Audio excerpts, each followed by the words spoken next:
Hello, and welcome back to Reverse 1999. Today we're gonna go ahead and do Beryl's character quest, The Long Reign of Fate. She was born a ray of brilliance refracted in the arpeggios of Fate Symphony between what's to come and what's already written. Let's do the survey, shall we? Yep, I know. Her is old. Okay, so it's a burn type thing. Many streams are converging in this place. So I want to burn, right? Oh, 3 of them. Okay, I'll just put all 3. Alright, let's go for buff. Let's go for you. What I'm good at. I can hear it. You and Just you. another shift. The tremors of fate. Laundry time.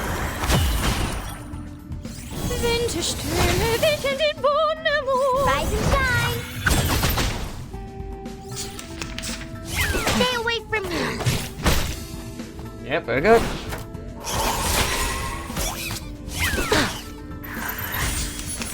Alright, we'll do this. We'll do this.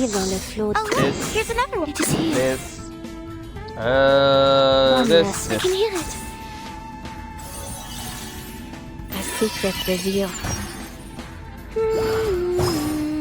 Give us a protection. Nice. Nice. The overflow of the Sephiroth. Mon officier n'est pas un capitaine.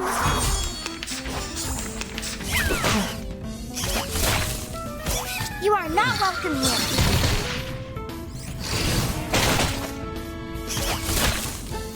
Oh, be careful. Alright. Alright. Nice.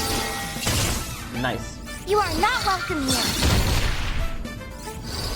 Alright, let's go. A Let's glimpse go. What I'm good dérive dans le flot des Sephiroth. Let's go This for this. one should do. And let's go for Oh, this. look, here's another one.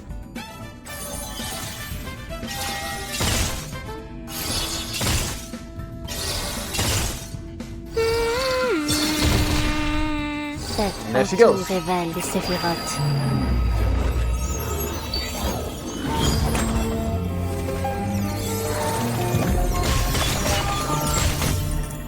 Nice. That's 2 gone.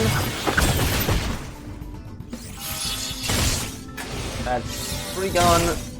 Prey, caught in the woven net. Oh, be careful.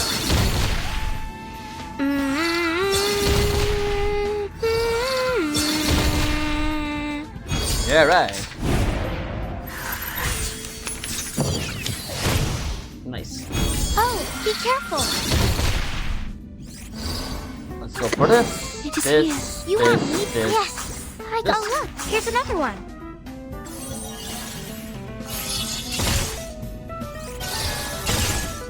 Tu peux la jeter maintenant. La charme d'opéra. We'll find our home one day.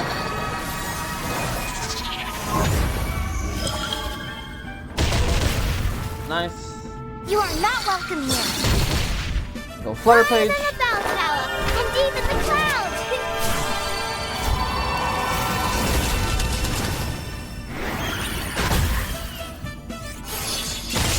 There we go. Just absolutely demolish them. You are not welcome here.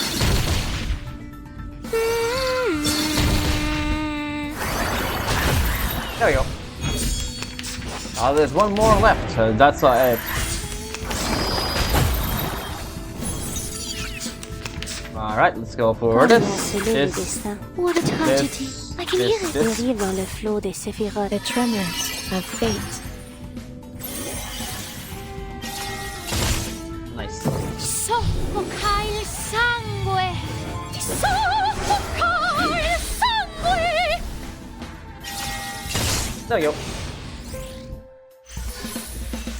The cut. Alright, that's 1. Let's go ahead and see what's going on, shall we? It's 8 parts, probably. Let's see. Yep. And let's start with part 1, the unforeseen.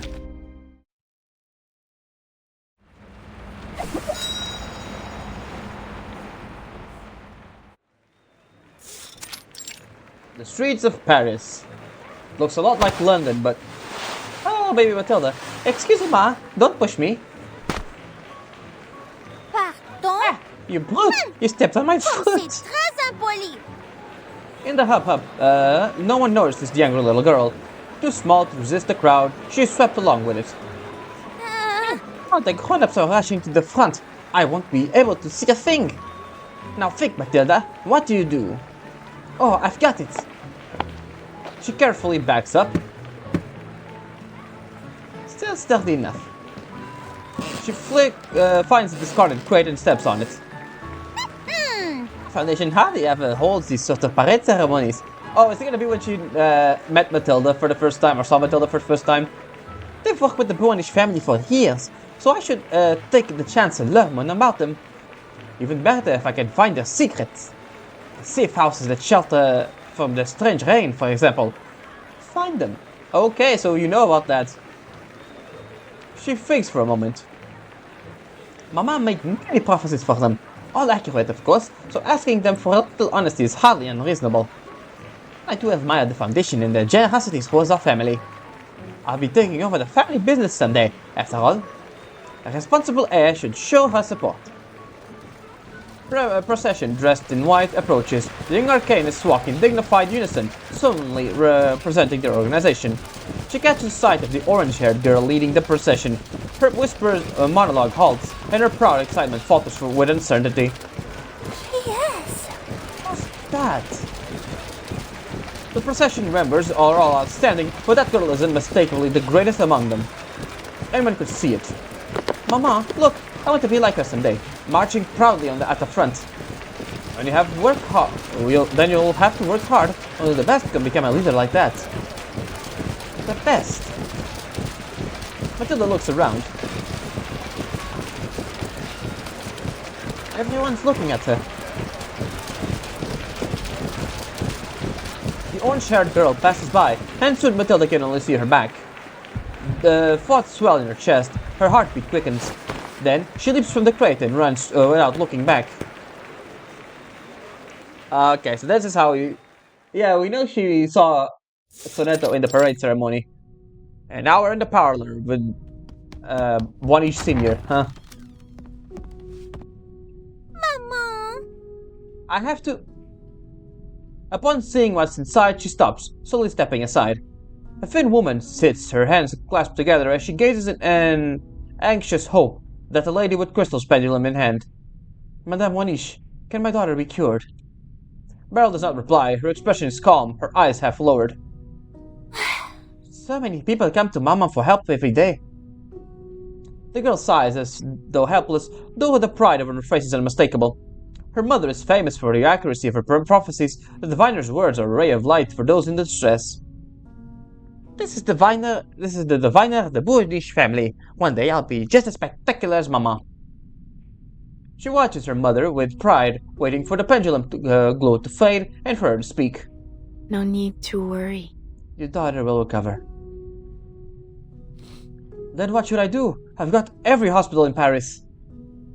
Medicine is not the only cure. Rumors can cause as much harm as any illness. You mean... I understand, Madame Boniche. Thank you. Thank you, truly. The woman rises, bows, and hurriedly leaves, a box full of purchased crystals in her arms. She doesn't even notice when one slips out. Huh? Madame, you dropped the crystal! Matilda takes a step forward, but her mother stops her. Producing those crystals not her aim. Procuring those crystals not her aim.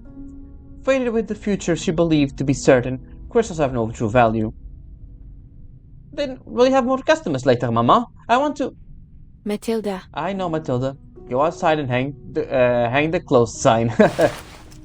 Beryl picks up the crystal from the floor and looks gently at her daughter.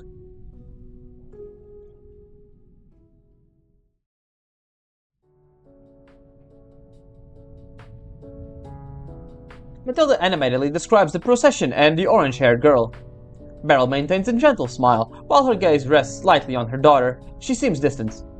Elle va bien. I have Je to admit, suppose. she did look impressive. But if you transfer me there, I will be leading the next procession, I assure you. Then she'll have to watch my back as I walk on ahead. Caught in her own excitement, she doesn't notice the crystal pendulum in her mother's hand faintly glowing again. Mama? Matilda, Did you foretell my answer to this request? No, I didn't. why is that? There is no need for me to divine this. Even if you don't agree at first, I am certain I can convince you. Indeed, seems you are doing so now. However, if you already knew the answer, there would be no need to work so hard. Matilda instantly picks up the meaning behind her mother's words. Joy blooms in her heart in an instant. She doesn't notice the emotion that flickers briefly across her mother's face. Ah, you mean Certainly. there is no reason to refuse? Super, then I'll...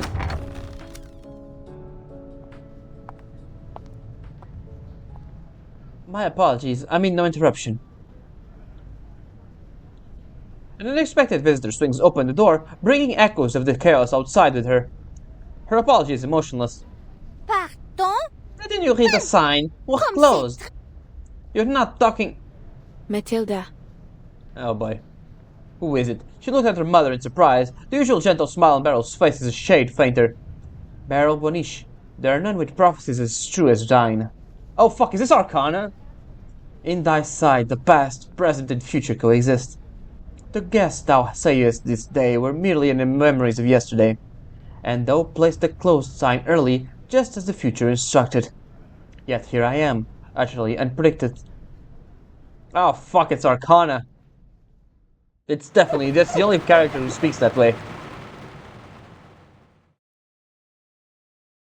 Of course she would be here. Why would she? Part 2. Answer the unanswerable. Alright, stop doing that.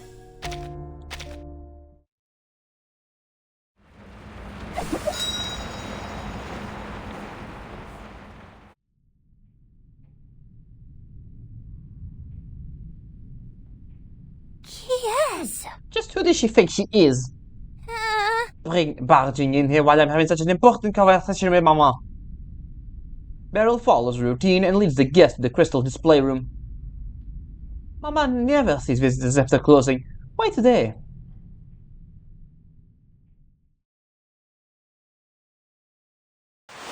She cannot join them inside, but curiosity drives her to listen as best she can. Deep in the parlor, translucent light refracts the figures within the scattered shards inside a kaleidoscope. I hear one must show sincerity if one wishes for a prophecy from Beryl Bonish. Thou thy clients purchase some crystals, then they truly have need of. And thou art content with such an arrangement, typical merchant logic. Managing a business is no easy feat. You misunderstand. I make no judgment.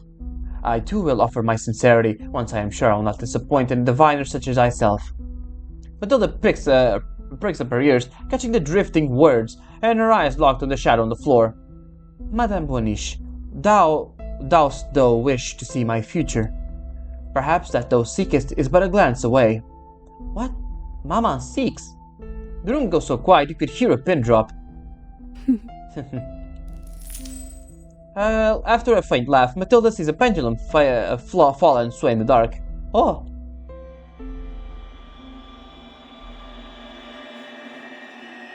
A light yet potent force spreads through the room. Every crystal trembles, responding to the diviner's call with dazzling light. The radiance swells as if trying to burst beyond the small chamber. Huh? Madame Bonish, what dost thou see? The question lands softly. Like crystals striking a stone, a ringing follows, sharp and piercing. Blah. Suddenly, the light begins to falter, flickering between brilliant and shadow. Damn it. What happened? Crystals tumble from the floor one after another, their glow dimming. At last, the light contracts and vanishes. First the pendulum in Beryl's hand, then crystals nearby, then farther and farther, each burst scattering shards across the room. How could this be? The diviner freezes, instinctively stepping back. Maman? Ignoring all else, Matilda rushes to her mother's side. Oh no, Mama, your hand is bleeding. You, whatever do you want? You are not welcome here. Matilda rolls around, stepping in front of her mother. It seems this isn't the time, chat. I order you to leave the parlor right this instant. After training for God, and she speaks only from instinct to keep her mother safe. That's honestly kind of sweet for Matilda. After a long moment, a faint sigh softens the tension, like the hum of a cracking crystal. Matilda. She turns, her mother's hand gently touches her cheek. The cool sensation is like a gem freshly mined from the earth and touched by the sun's warmth. Maman? Today, you made a choice filled with passion and resolve. Besides that, there's nothing else you need to remember from today. So that explains why she doesn't know about Arcana. Drowsiness. Oh, wait, never mind, you're auto-scrolling. Drowsiness grows ever more, forcing her eyes shut and soothing away her troubled thoughts. This matter has drained of your strength. So now, I need the rest. So I'll still have the energy to prepare to transfer in schools. This fee.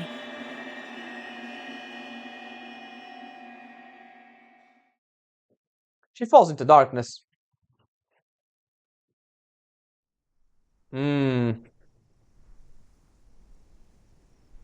The lightened tea releases a gentle fragrance, but neither person seated at the table cares for it. The host who served the tea takes only a single sip and does not lift the cup again. The taste of this tea was revealed to her long before today. Drinking it now is merely confirmation of it. Thy decisiveness surpasses my expectations. You did not wish the conversation to be interrupted. Fulfilling a guest's need is a basic skill of any merchant. However, And I will not deny this arrangement happens to satisfy both parties. In the display room, Matilda sits slumped against the wall, quietly asleep. You can at least put her in bed. Well then, Madame Boiniche, what does thou see? Understanding one another's identities is the premise of conversation. How might I address you, my guest? The need for words of vocabulary must be quite unusual for one of thy abilities, huh? The diviner observes the person before her again, gathering her words. You are unlike any human or arcanist I've ever known. You exist outside of the oracles I may perceive. I can only conclude that you are a homogeneous being, one that even prophecy cannot contain. Please, forgive my bluntness. No matter. Continue. A haze gathers around you, a darkness the pendulum cannot penetrate, and whispering circles my ears, endless, incomprehensible. From the moment the guest entered, a damp heaviness has filled the room, the kind of air most unsuitable for storing crystals. Like the stifling pressure before a storm, huh? I see. I have received your sincerity.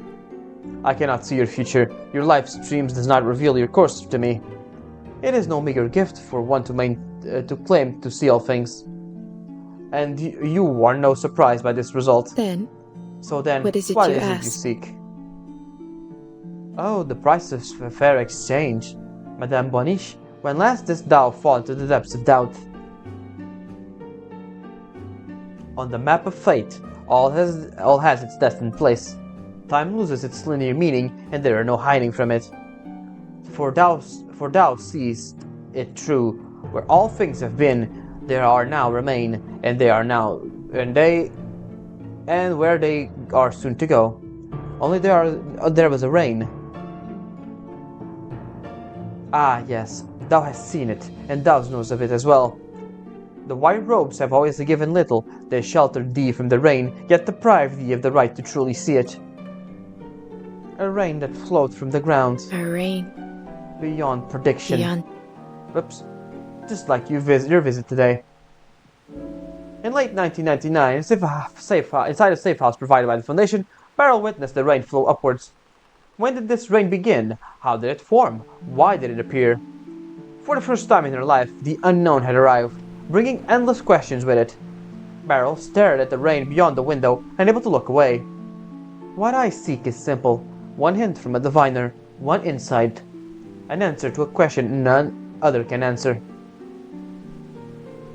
Madame Boiniche, thou mayest call me Arcana. Yeah, obviously.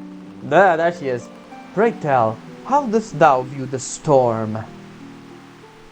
I was not expecting Arcana to just pop up here in a character quest. In a character story, I guess. Well, yeah. Now that's gonna be more interesting. What is Arcana doing once from Boiniche? Is that how she knew she was gonna die? In chapter 7. That's probably it, right? Cracks and spray and something. Cracks and splinters.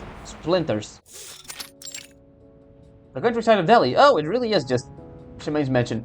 A courtyard in the outskirts of Delhi. If you ever visit this place, it's so quiet. It feels as the sun itself has cooled. But Oh, it's after that. Okay, I understand, Madame Boiniche. It needs a quiet place to recover. But this place is the middle of nowhere. Surely no one will travel all this way just to buy crystals, will they? The gem hunter, having left the lively gem market, can't help but sigh. She walks towards the side room, and the corridor ends, a conversation drifting over from it. So it's Montpac. In Montpac. Okay, so it's Matilda telling the story of Montpac. In the room, a lively young girl is talking rapidly before Beryl. She hears movement from outside and turns. Bonjour. You must be the jewel hunter Maman spoke of, right? A young face that resembles Beryl at first glance, yet is entirely different upon closer look. Goodness! So Madame Boiniche really does have a daughter.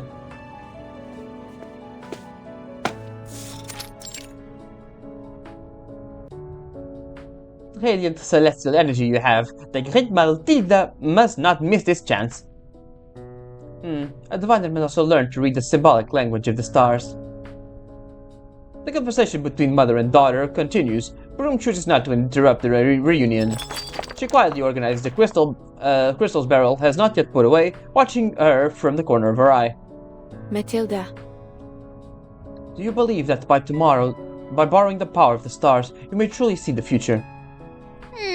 Well, the shifting of celestial phases mirrors the relationship between the universe and human destiny. then And once you join the Foundation, what will fate mean for you then? Is it the angle of the moonlight or the image shown in the crystal ball? She poses her daughter a rare question. Bloom stops what she's doing and looks back at Matilda. Matilda shows the same confusion and hesitation she feels inside. No, that's only the shallowest edge of fate. Fate gives us guidance. It is precise, but it requires spirit to comprehend. Still, I believe that every omen in this world is part of the path to destiny. The diviner smiles, saying nothing. Maman, qu'est-ce qu'il y a? Oh. Yep, that's what he said. No, nothing. You are just as you were, so I'm glad to see it. From the moment you asked to transfer to schools, your choices follows the stream of fate. Beryl seems to return to her earlier demeanor. Aha! This is a test, isn't it? From one diviner to another. this fee. Naturally, and you passed. Seeing Matilda joy, Bloom furrows her brow.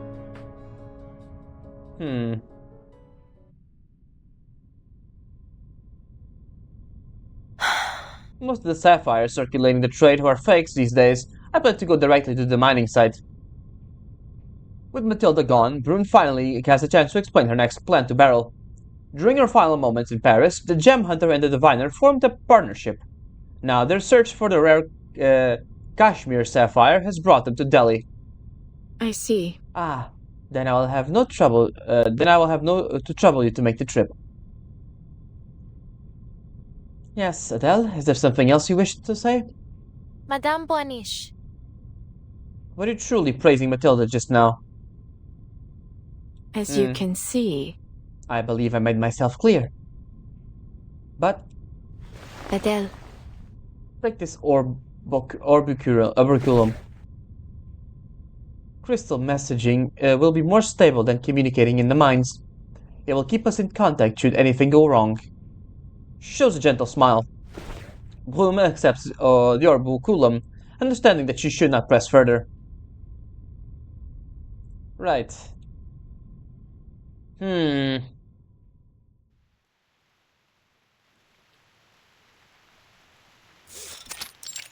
safe house.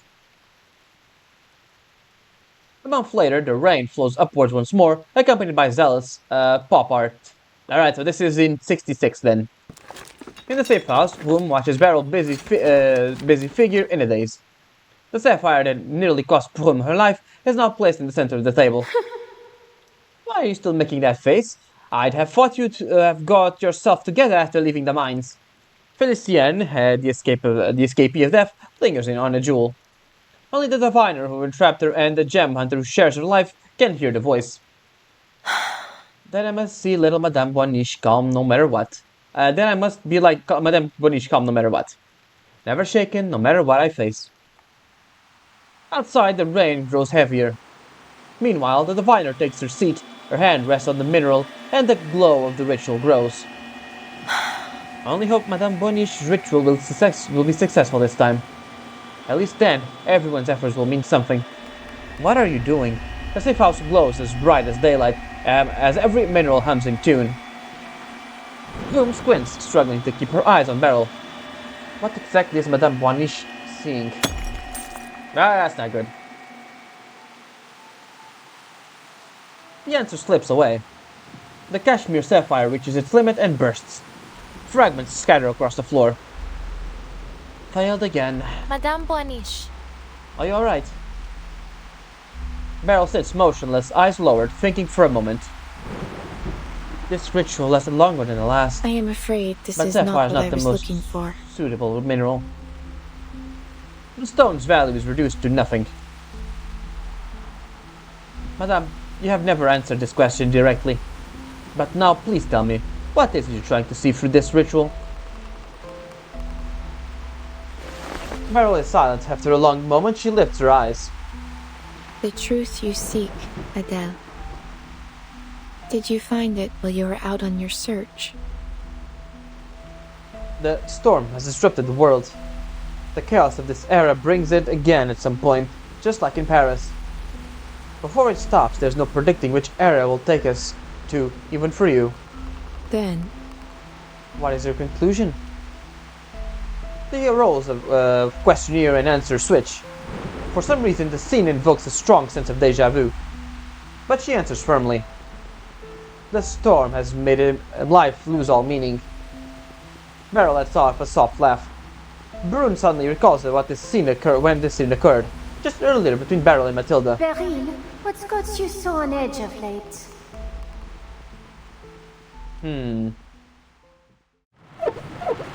Interesting. Okay. So Beryl's been trying to do a ritual all along. Maybe a ritual to see where the storm was gonna take us, right? Or when the storm was gonna take us. Alright, let's go for me.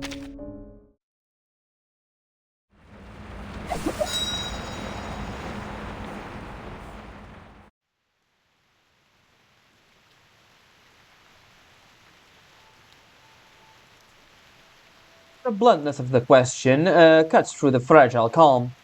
on edge? Sulky, anxious, irritated, whatever you prefer. But that's how you're acting. Oh, a rare sight indeed. The ever-composed Beryl Boniche. Even when revealing her terrible taste, she hides it beneath false calm. But how to explain such an absurd phenomenon? The visible disappointment, the mockery with no place to go. You hold an answer only you know, reveal it to no one, yet expect us all to see straight through it. Your arrogance is well hidden, I'll give you that, yet still, you long for someone who can see what you see. Everyone else is simply too slow, aren't they? Feliciane grasps for breath. She has done her best to conceal her weakness in this confrontation. Beryl smiles again. I see. So I'm anxious then. This is not the smile she uses to navigate the social world, but a smile born from within, vivid enough to change the whole expression. In the faint lines at the corner of her eyes, the shattered gemstone glimmers softly. None can force me to make a choice. All those possibilities are unknown to me. The only one who can hold the power to decide is a me that has not yet come to be.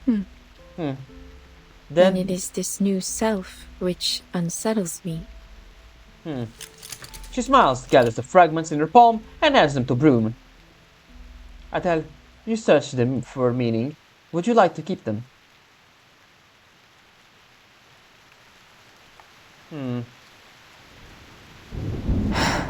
When did I begin to no longer need me and the possibilities it brings?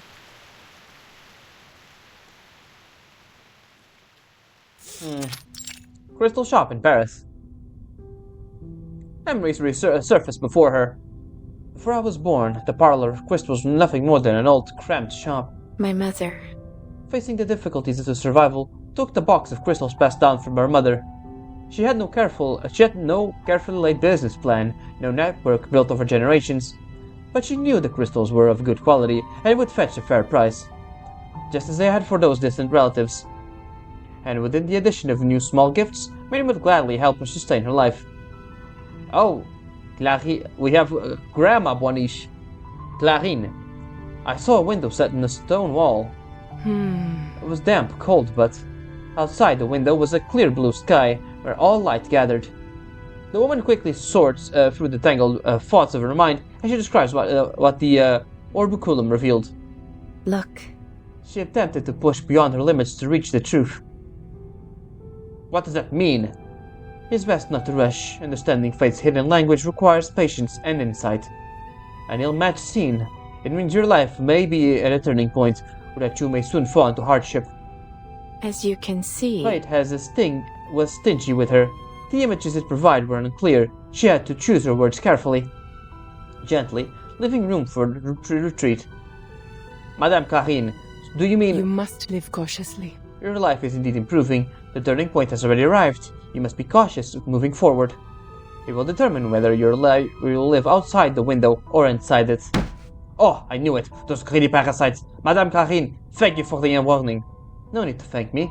This is but a small repayment for your generosity. The client leaves, taking the yellow crystals he purchased with him. This was her tactic. After the sale, she would often offer a complimentary divination to draw in the curious. She interpreted vague symbols, disguising fate's turn as gentle care. She never led them to believe that if they followed her guidance, what the pendulum showed was the only possibility, not destiny. Just like the window my mother saw. And then? It was a window of a prison cell, and the sky outside was the last view that client would see in the end of his life. For he would soon face the guillotine. God damn!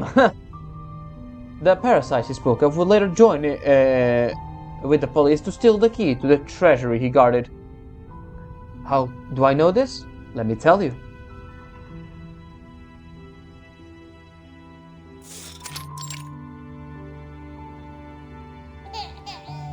Everything's fine now. The woman gently passed the wailing infant in her arms, pacing the room with a furrowed brow. My mother. The crystal business had finally stabilized, and my mother no longer needing to worry about survival started a family. But for a long time after my birth, my crying never ceased. My mother lost sleep, grew thinner by day, and the business, which had just begun to flourish, nearly died back to a stump. Her modest divination revealed nothing to her, so she turned her hopes to a doctor. The doctor examined the infant carefully. After a long silence, he removed his stethoscope and shook his head. I'm sorry, madame, there is only so much medicine can do. Seems nothing wrong with the child. Fate has no pity. It has forced endless histories into a mind not yet ready to hold them. So that's why she was crying all the time, because she could see like a lot from the future and just didn't have the capacity to understand it. Crying was inevitable. When I began to speak, to walk, to step beyond the estate, when I saw the very same people I had seen in those visions. Only then did I understand. What I saw was a glimpse of the future. A law that transcends time and space, reenacting the past, present, and future in an endless cacophony. Among its noise is the history the family called Boaniche unfolded before me.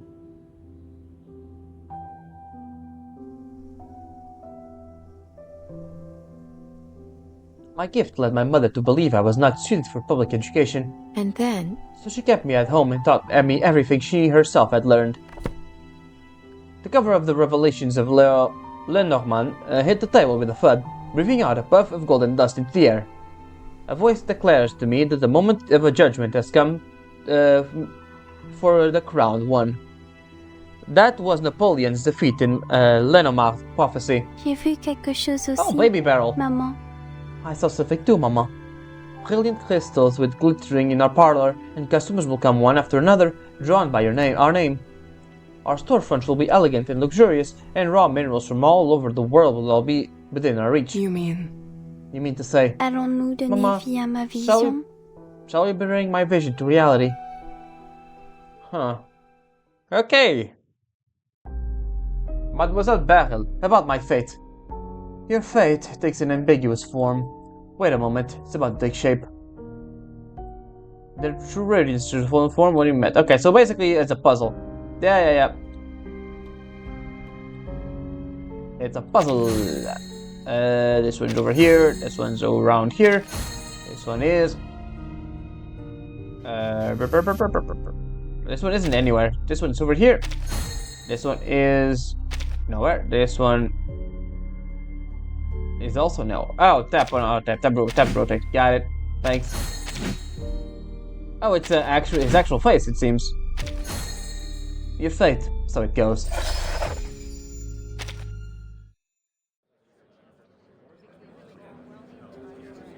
More and more people got dragged in, did they? Thank you for your reading, Mademoiselle Beryl. Madame Clarien, please show me only your finest crystals, would you? Price is no concern.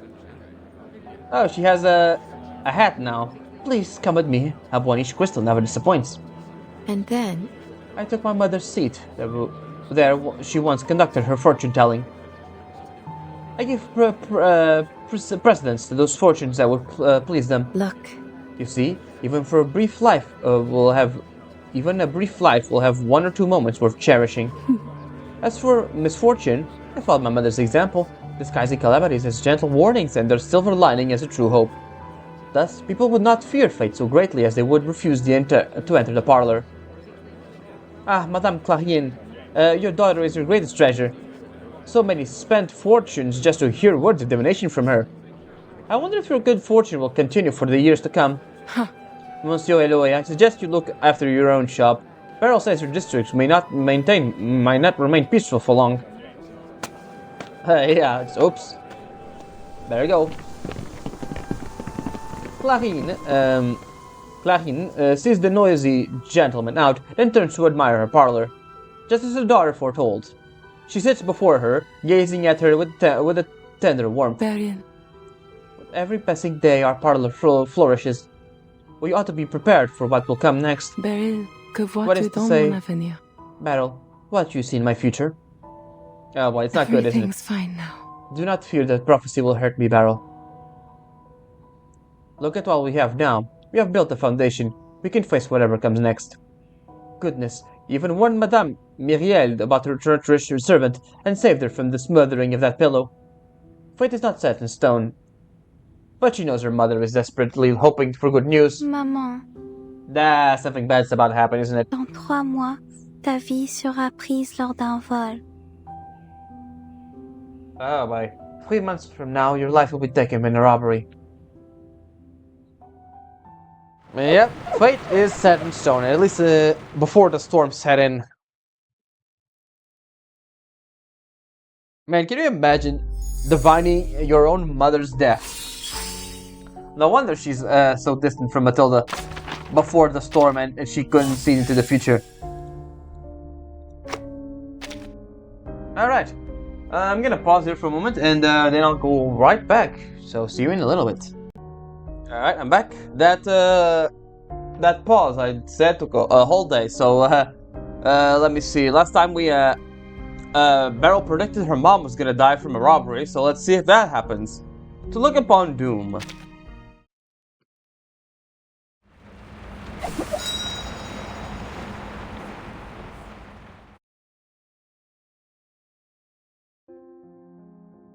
Monsieur Eloui's words would have pierced my mother, allowing her weakness to pour from the wound.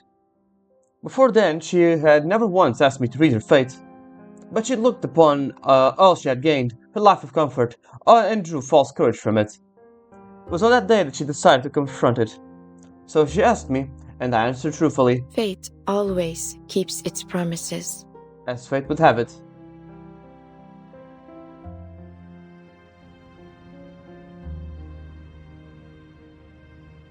Monsieur Damien, I haven't seen your wife in nearly 2 months now. Still resting at home, is she? Yes, she's quite fragile. She'll need more time until she's herself again. Oh my, I'll be sure to keep her in my prayers. And Mademoiselle Beryl, may I see her today? My apologies, madame. Even since her mother fell ill, Beryl's been in a low spirits. Else, this is a grandpa. Where did it didn't give grandpa either grandpa or uncle or grand uncle Monish. But I can relay a message for her for you. I'm certain she'll be glad to ease your concerns. He glances towards the closed door deep within the showroom and then resumes his polite smile as he greets the next customer.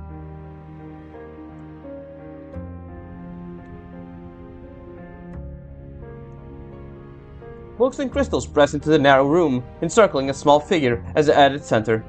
This was where Clarine's career began. She kept it deep within the parlor, like a medal earned in her battles with life. Les différents. The infinite contracts inwards, and the light purification descends.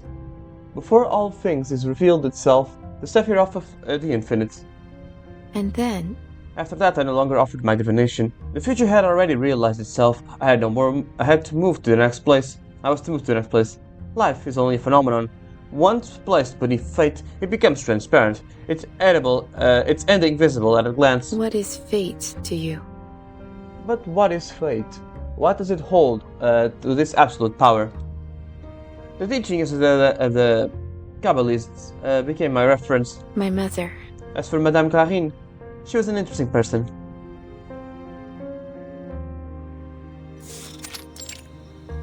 Wanish residence. Beryl watched the moonlight through the window. The sound of a fierce argument drifts past her ears and fins into the night. Are you trying to kill me? Wow, that's something. I said you must not return home now. But this is my home too, and your daughter's, mind you. We're a family, Clarine.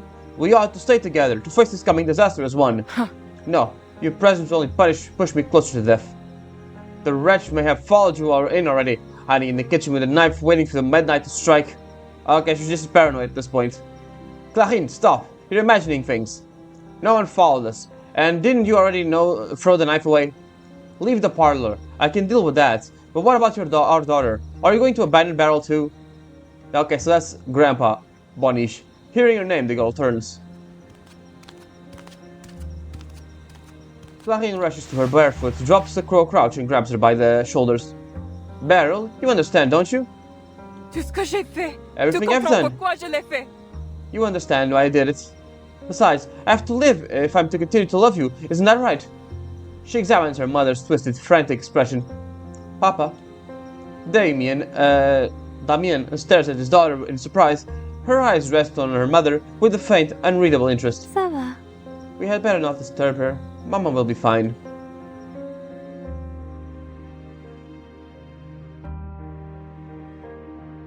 My mother. Madame Clarine has escaped hardship with her will alone. As you can see, Facing death through this distorted and desperate, she revealed the same core that had once sustained her. For 15 days after hearing the prophecy, she had tried to remain composed. and then, For the rest of the month, she did all she could to prevent it, repairing doors and windows, dismissing disturbance. By the second month, she no longer dared step outside isolation, isolating herself even from her husband and child. She carved herself an island in the river of fate, swearing to stay away from a swirling current. it was Her effort was touching. so moving that I felt a trace of longing for what she had fought for. Before her death, all our conversation had been reduced to a single, repeated exchange. Beryl, what? Has my fate changed? Non, maman. No, Mama.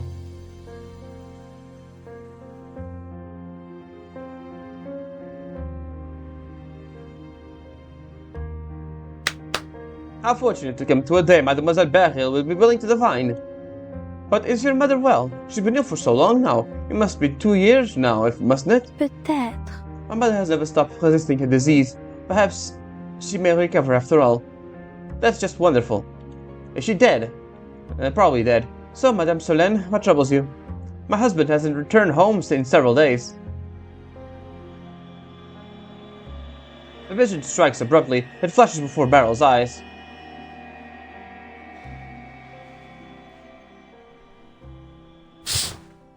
Her mother draws open the curtains. Harsh sunlight falls upon her pale face. A fine day indeed. Perfect for a little walk, I'd say. After years of silence, her voice is hazy and mumbling. She turns back into the room, takes an old dress from the wardrobe, and changes off her yellow house robe. Mademoiselle Beryl? She gazes outwards, catching the woman in the vision. Clarine sits at the dressing table, carefully arranging her hair. She smiles at the mirror, releasing the tension long locked in her brow. She looks at peace, as if nothing in the world could trouble her. She leaves the room and walks towards the front door. Beryl, is this the last time you'll see of me? C'est mon choix. Let me tell you this. This is my choice. She speaks directly into the open air. Fucking hell, man. Then she opens the door and steps out of the house. She has not left in 2 years. Mademoiselle, are you alright? She's seeing her mother's death. Yeah. Clarine walks through the streets towards the parlor. Oh, Madame Clarine, you've recovered, haven't you? Have you? Thank you for your concern. I am well. In fact, I've never felt better. She gracefully greets them and then takes her leave. She enters a narrow alley. She must pass through it to reach the street with the parlor. Madame Clarine would never emerge at the other end of the alley. Ah, man.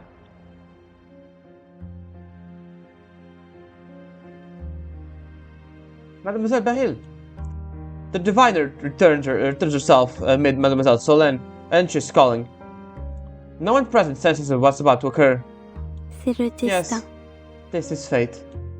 My apologies, Madame Solène, I was distracted for a moment. Oh, that's quite alright.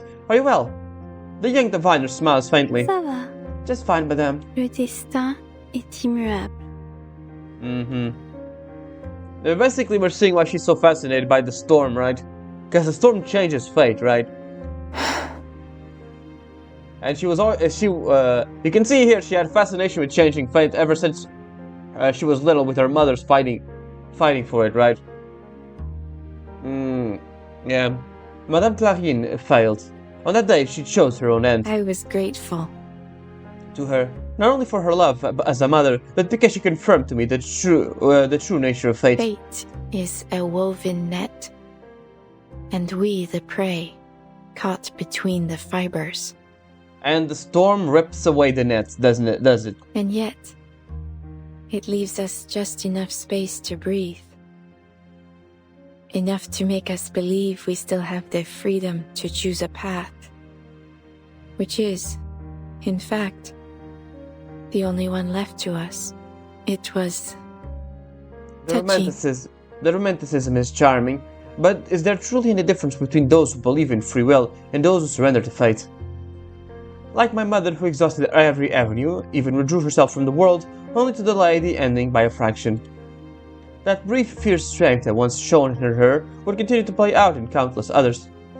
I enjoyed observing them, and yet I knew none would be the exception. What I saw was Fate a has many glimpse of the names. future. Absolute force, absolute will, the supreme law. The endless light from the radiant Sephiroth. Beneath its glow, there is no difference between me and them. Thus, naturally, I have no need for me.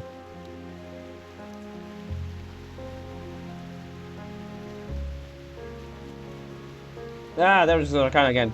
How dost thou view the storm? I forget Arcana is also involved in this.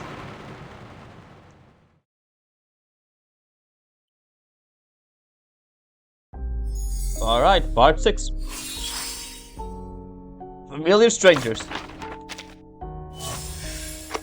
6, 7, 8, 9. Okay, so there's 9 parts to this full time.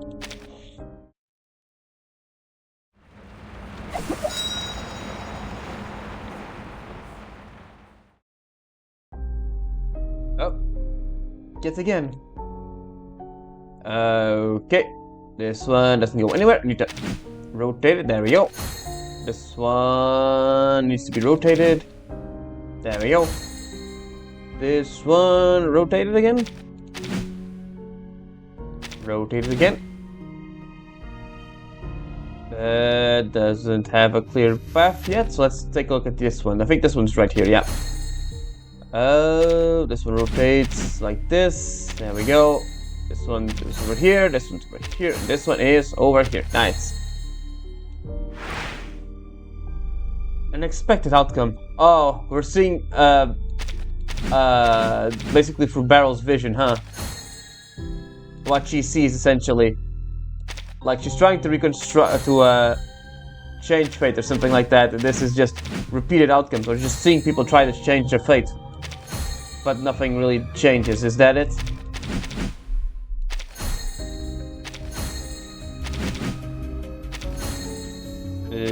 Right, this one is... This and this one rotates the other way. There we go. Something's still amiss.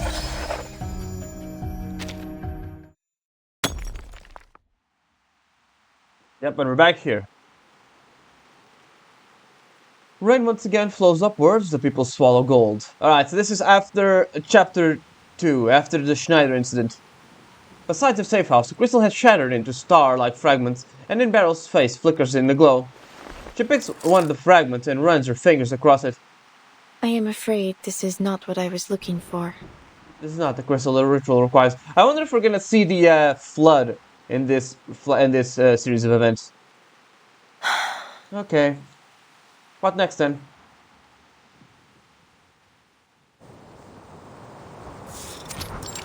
Rayashki. After another long trek, Broom finally arrives in the Ural Mountains. The freezing wind bites at her. I'm half near frozen. Honestly, Adele, you take Beryl's words as law now.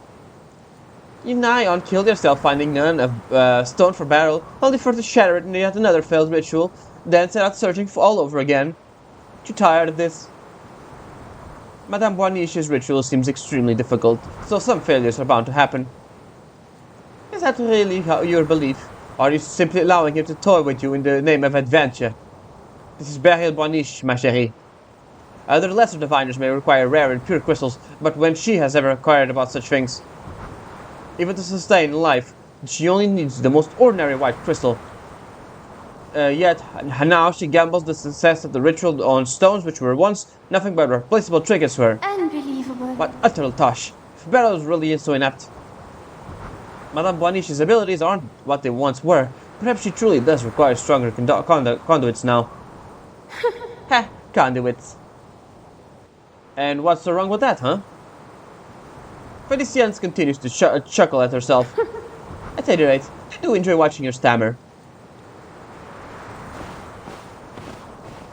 Miss Broom, this way. Just as Felicienne finishes speaking, a bright voice calls out. A girl waves in from not far away. Broom looks towards the sound and freezes in shock. Mina? What are you doing here? Huh.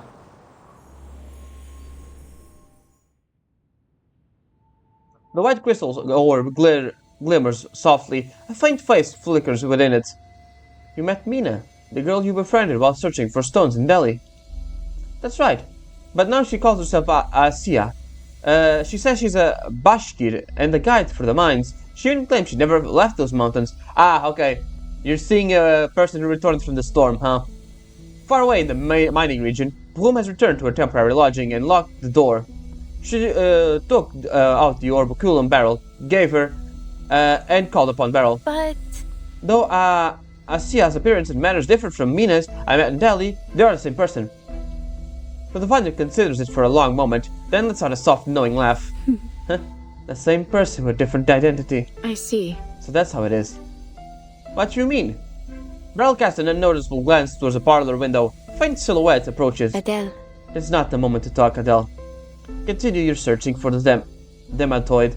I shall be in contact soon. Okay. The orbiculum dims, followed by a knock on the parlor door.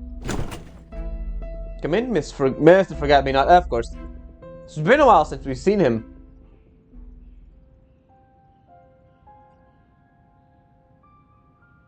The usually polite alchemist appears uncharacteristically tense. So, Madame Boniche, what is your answer? Interesting Are you indeed. sure? A resurrection ritual is indeed interesting. Her calm expression reveals nothing. Your daughter, Matilda, is in the Foundation.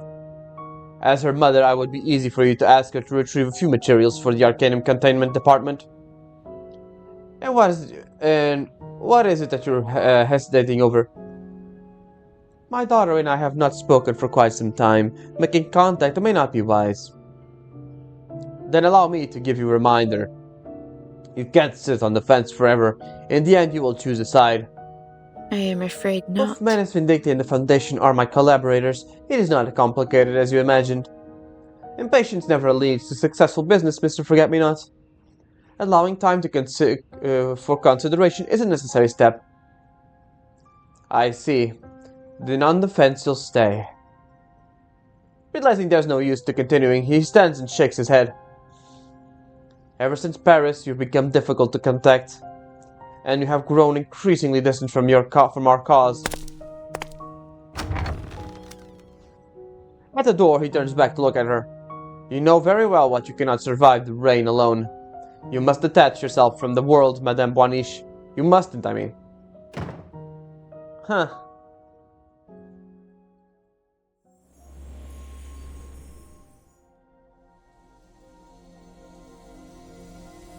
Late at night, the orbiculum glows once more. What? You mean these people are anomalies caused by the storm? However, It is only my suspicion. Until we fully understand the storm, we cannot say for certain whether it's true. No, it's logical, really. When the disorder of era reaches a certain threshold, the storm washes everything away and returns to a fragment of the past. The problem is, the distorted hasn't been completely corrected. So identical identities appear in different forms, and identical people appear with different identities. But...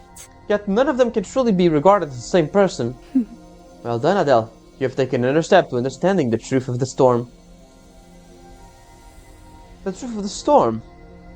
I still can't fathom why or how it forms or what its origin But is. there's one thing I know for certain.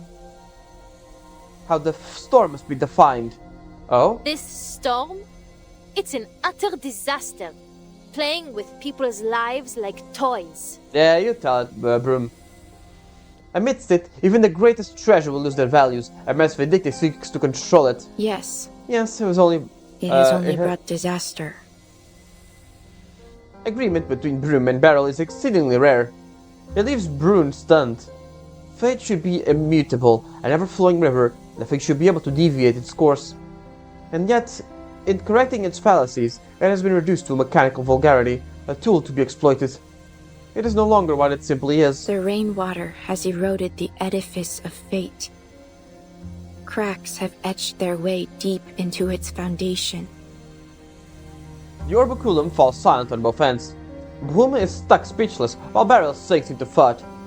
Finally, a mocking voice breaks the stillness. So this is why you're on edge, Beryl.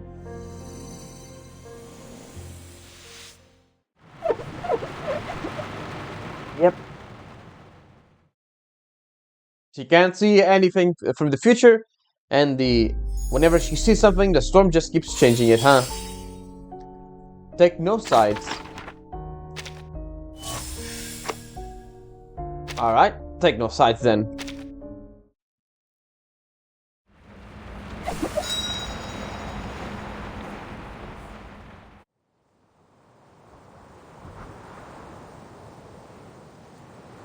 Oh, that's an actual sprite. Surprising.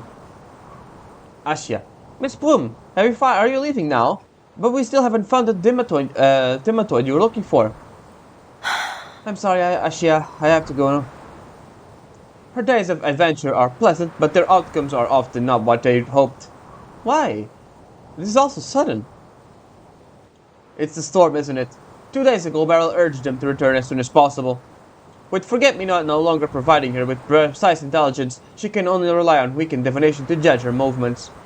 Okay, that explains it. The pendulum revealed her Menace Vindicta's acceleration efforts, being the storm would come at any moment. But she cannot speak this reason aloud. Have we disappointed Madame Boniche? Does she no longer wish to work with us? No, Ashia, you're overthinking it. As she has urgent, she leaves Broom uncertain of how to answer. In any case, don't worry about Madame Boniche's thoughts. And more importantly, Ashia, you all must take care of yourselves. Ah, man. That must be depressing, knowing they're gonna die, basically, but can't do anything about it. A week after Brooms returns to Paris, the world melts into an expressionless oil painting.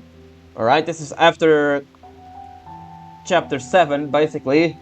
After Isolde, after Arcana's death, in quotations. Yeah. Beryl prepares the ritual, glancing curiously at Broom. Since India, you have changed when facing the storm. It's not about the gemstones. The only meaning in all this world after the storm comes to an end. But If I'm to research that world, I must find the truth about the rain. That's what I've learned from you, but... Madame Boniche. Do you know Madame Boniche? In the same breath that Aisha said goodbye, she spoke of her worry for you. Her worry that you no longer wish to work with them. Not knowing what their future would be cut off in an instant. With limited time at our disposal, that is the inevitable result. I find no disappointment in it. Besides, I found a substitute. On the table, an olive green adventurine glimmers faintly. But this time we may only be able to make slight adjustments to the ritual itself. I still can't do it, madam. Detaching myself from the world as you do. To be completely clear on all that. Afterward, Beryl's hand stops mid-movement. She stares at the adventurine and her smile fades from her face. Madame Boniche, what's wrong? The diviner doesn't answer. Her thoughts sink somewhere very deep. Oh, so the great diviner finally refuses to keep spinning in place, does she? Felicien's mockery does not touch her. Beryl rises and looks off. Not a window, not a wall. Though she cannot see it, she knows the rain has begun its washing of the world. It will soon be molded into a new shape. She stands at that shore, watching the rain fall before her, vanish and fall again over and over.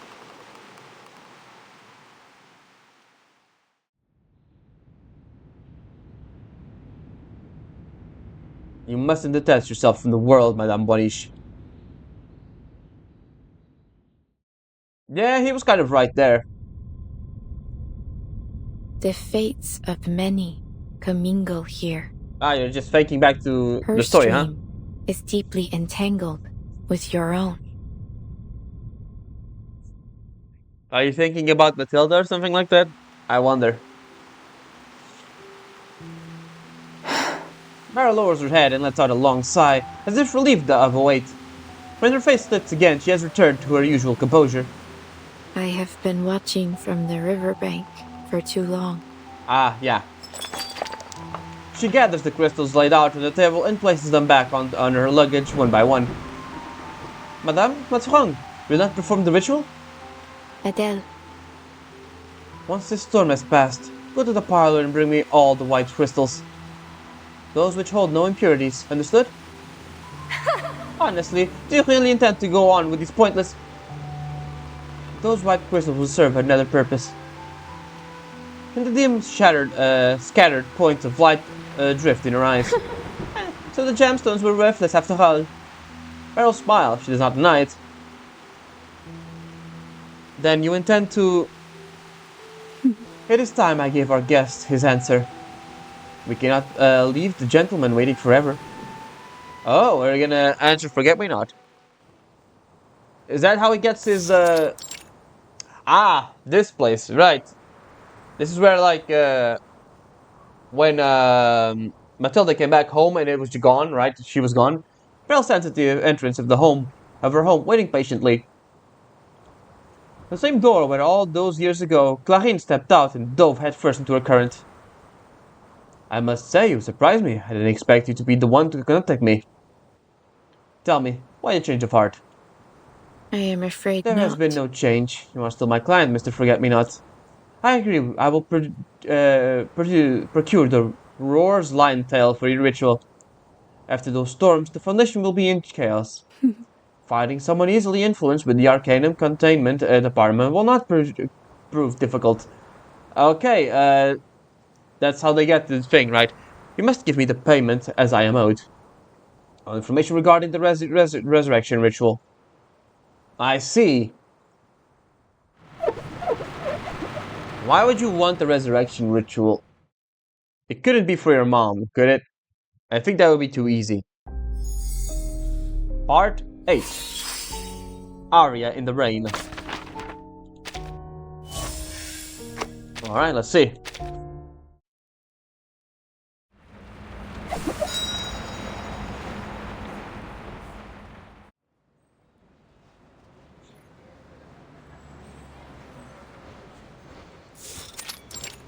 We're in Ushuaia. Okay, so we're actually in Ushuaia here.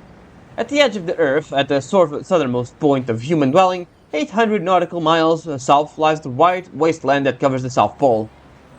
There, an event that may overturn the whole order of life is about to unfold.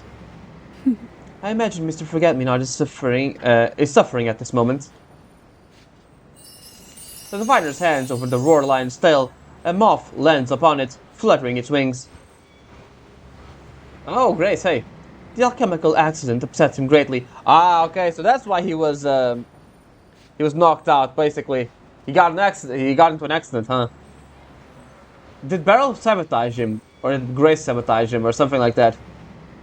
But as long as the ritual succeeds, his failure will be remedied. I didn't expect you actually retrieve it from the Arcanum Containment Department. As you can see... An honest transaction. There's an abandoned outpost in the city. You may stay there. Beryl takes the map Grace offers and watches as she leaves. Madame Boanish. Well, madame, what now? Only after the moth has flown far does Bloom cautiously step forward. Let us warm ourselves with a cafe first. I must be patient. What are you doing? So yeah, this is gonna be the flood right now. I'm guessing. You know, it'd be really fun if the Recoleta was here. I thought you would insist on going to Antarctica. She savors the richness of the latte cupped in her hands, finally let herself relax. A rare day since the storm, one that requires no frantic travel. I am afraid Antarctica not. will soon fall into chaos.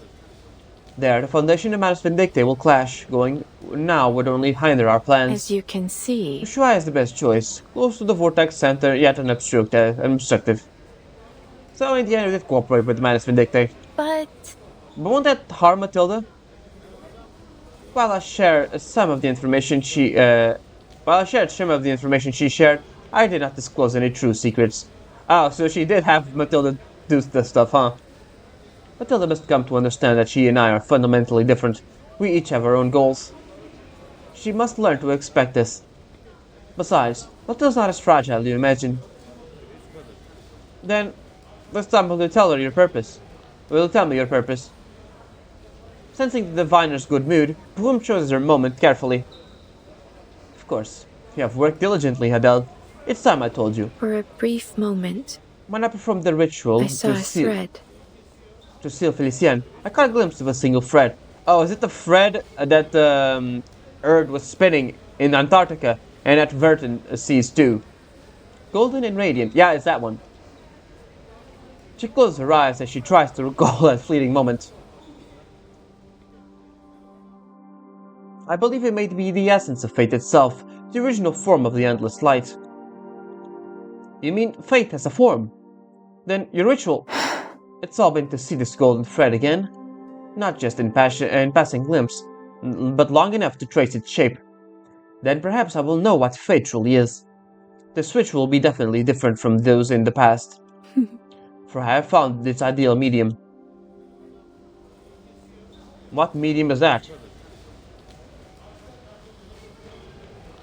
As for Lady Arcana, I cannot see her future, not clearly define her nor clearly define her nature. However, Whenever her resurrection succeeds or fails, it will disrupt the false surface of this era. Then an indescribable deluge will rise, and a storm will fall in a magnitude far greater than ever before. So that's why you agreed to help Forget-Me-Not. You want to use the resurrection ritual. Correct. It seems we finally encountered a matter worthy of exciting you, Beryl. The resident of the mineral once again points out Beryl's uncharacteristic honestly. It's almost friendly of you. You were even kind in your Disturbingly explanation. so. Truly terrifying. Beryl lifts her cup, takes a sip, and hides a smile behind porcelain.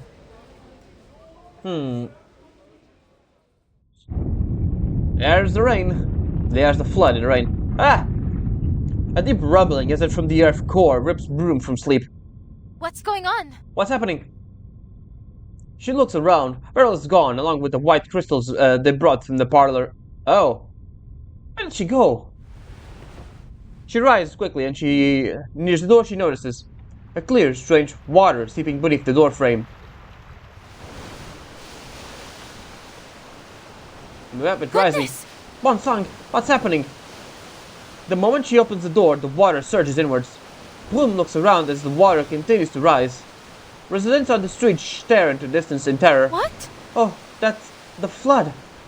On the horizon, the deluge makes its advance. Following its line, her eyes fall on Beryl, standing not far away. She stands motionless, the water already reaching her calves. White crystals drift along her in the current. Adele? Leave her. Right now, we must find a way to survive this flood. No. Something's wrong with Madame Wanish. Ignoring Felicienne, Bloom runs forward. Madame, what's happening? The diviner stares off into the distance, unable to hide her joy. Most unexpected. Though I've never been able to foresee the storm, I never expected that it would take this shape. Bloom grabs Beryl's arm. Madame Boniche, if this really is the storm, you need to get back inside. No. Breaking from her trance, she slips herself free from Bloom's grasp. I will conduct the ritual here.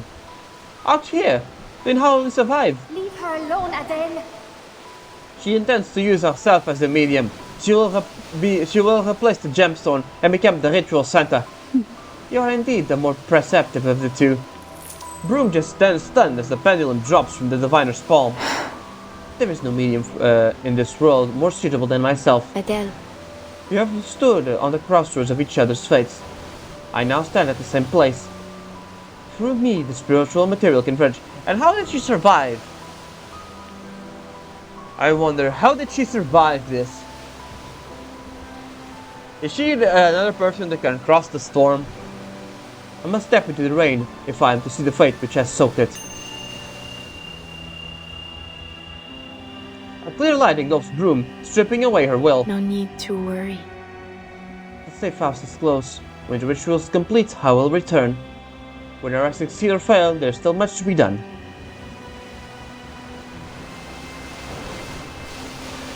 Go now, Adele. Beryl turns to face the rushing flood. Behind her, Adele staggers back towards the safe house. Come, storm. Wash over me. She waits patiently as the water rises past her knees, her waist, even her chest. The wave stands before her like a giant, then descends mercilessly. Cette double, cette porte, cet entour révèle les séphirotes. She sinks beneath the surface.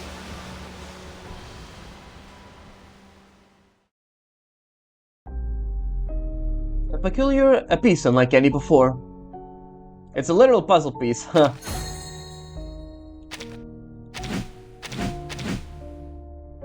Nope, it's probably this way.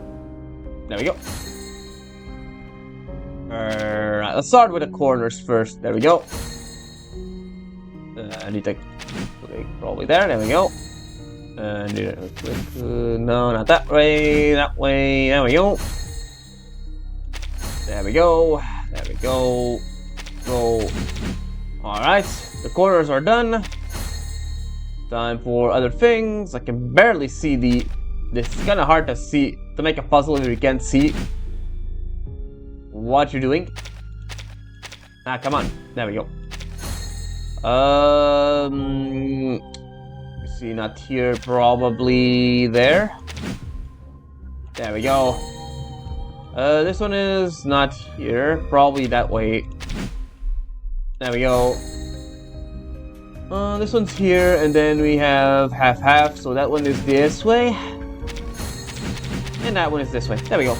Complete at last. Alright, how did you survive this barrel? Oh, hello.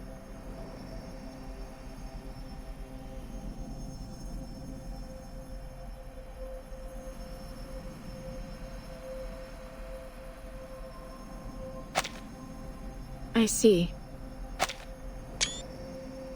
So this is your form. It's as if she's dived inside a crystal ball.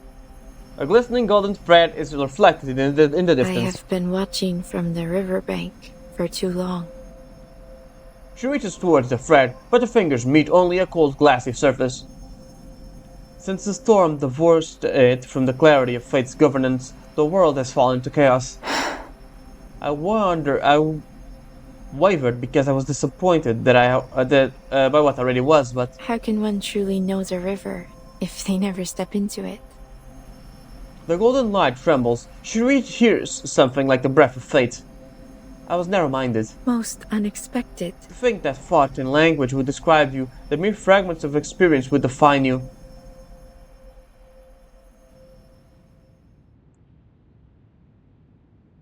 How does thou view this storm?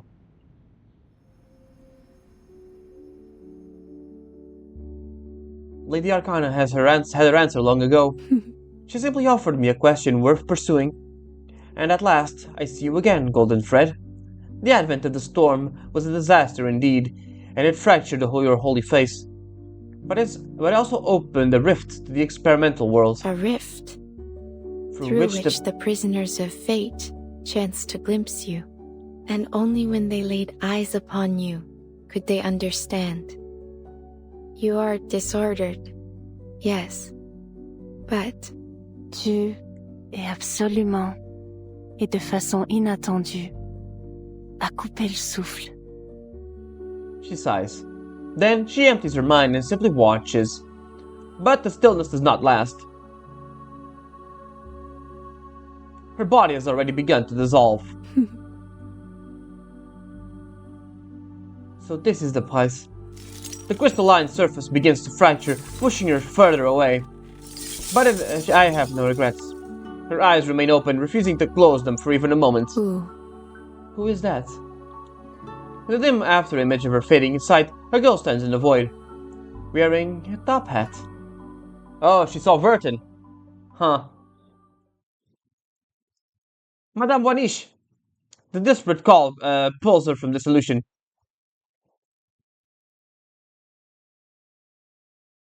She survived somehow. As she opens her eyes, they meet a familiar ceiling. Confusion shadows her shallow face. I survived. Goodness! Thank goodness, you're awake. Bloom leans over her. Hypnosis. In order to perform the ritual, you subconsciously preserved your strength. The hypnosis was shallow. A single breath from Fifu dispelled it. Ah, that explains it. She saved her. The dragon on her shoulder flicked its tail. When I returned, the flood had retreated. The storm returned to rain again. Oh, no, so she... Wow. Luckily I was able to bring you back. Okay, so she survived the flood. Somehow. Bloom pauses. I'm sorry, I interrupted your ritual. you have done No. well. You did well, Adele. She extends her hand, prompting Broom to help her sit up.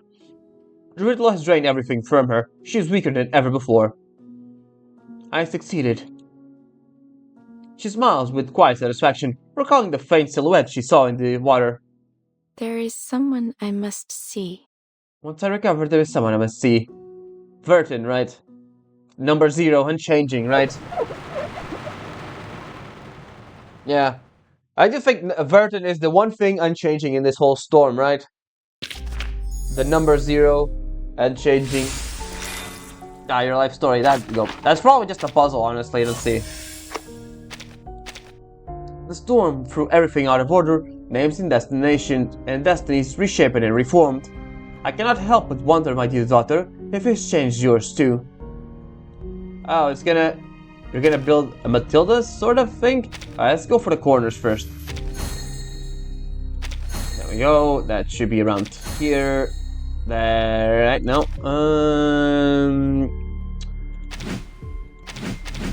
I mean, that's not the one. Oh, well, that works. There we go. That one stays there.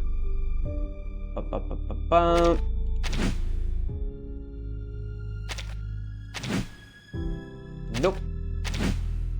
Nope. Nope.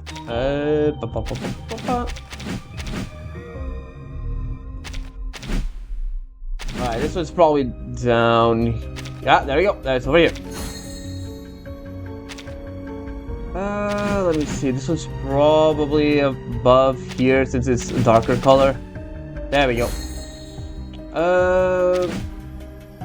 This one's probably up here too. This is probably the up one here. There we go. What else? What else? This one's probably below. Yeah, it's this one over here. It's over here.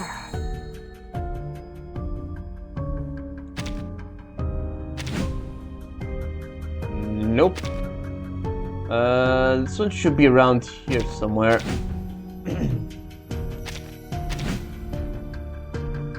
Nope. Nope. Maybe this one is over. Find this thing with a spike here. This one probably. No.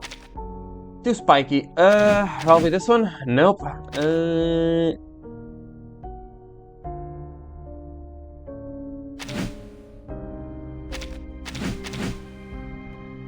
No, not that one.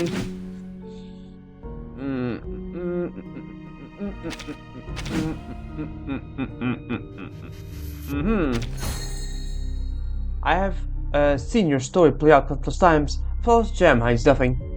And yet I still have hope that the storm has brought you something new, something unseen.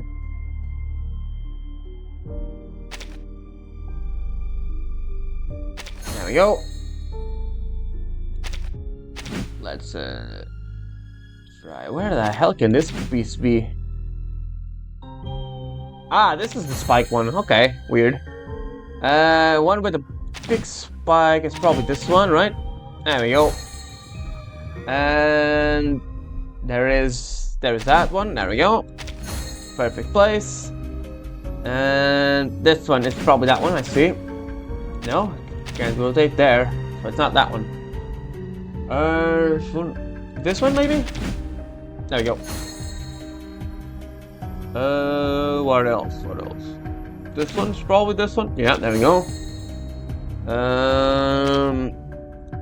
It involves a spike, so not that one. Probably this one. Let me see. There we go. And this one is most likely this one. Just need to rotate it a bit. No. No, it's not that one. This one? No. Anyways, this one is over here, that's obvious. Alright, these two are probably two to make one, most likely. Yep, that one. And that one. And now this one, and... How curious. Even the gem I know best has turned cloudy and clear. But perhaps this is best. This is for the best. After all, it's uncertainty which excites me most of all. There is no amount of effort which make any future any clearer. Perhaps we ought to stop here. Whenever joy or sorrow awaits, what matters the most is the experience she is soon to live through. I only hope that one day she can tell me herself about which I have yet to see. That's cute. Alright, so, yeah. Beryl survived this flood. Which is interesting, it's interesting. Maybe because she was a powerful diviner, or something. Because she was a powerful arcanist, she was able to resist the effects of the flood better than most people. And yeah, she was able to see Verton though, in the Strings of Fate, which yeah makes sense. She is a weaver, I guess you could say. And even this thing over here is the weaving of fate, right? It's the golden thread. So that's interesting. still don't know much about Beryl, but it's interesting to see her thing here. Yep. Yeah, right, that was definitely interesting. Alright, that's gonna be it for now. Next time I'm gonna go ahead and start doing the Syndrome of Silence. I don't know how that's gonna work out. It's a roguelike, I know that much. I'm probably just gonna go ahead and do slight gameplays every day until I can get the endings. I don't know how that will work out, but I'll check that later. So without anything else, I hope you enjoyed, and I will see you next time for more Reverse 1999. Ciao.